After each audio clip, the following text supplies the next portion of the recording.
Angalieni, mtu awaye yote asimlipe mwenzio mabaya kwa mabaya, bali siku zote lifuateni lililo jema, ninyi kwa ninyi na kwa watu wote. Furahini siku zote, ombeni bila kukoma, shukuruni kwa kila jambo, maana hayo ni mapenzi ya Mungu kwenu katika Kristo Yesu. Msimzimishe Roho, msitweze unabii.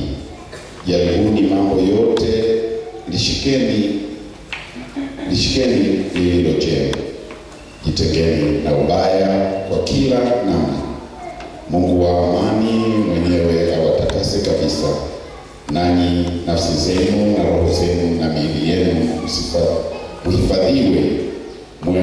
muhifadhiwe mwe kamili bila lawama wakati wa kuja kwake Bwana wetu Yesu Kristo.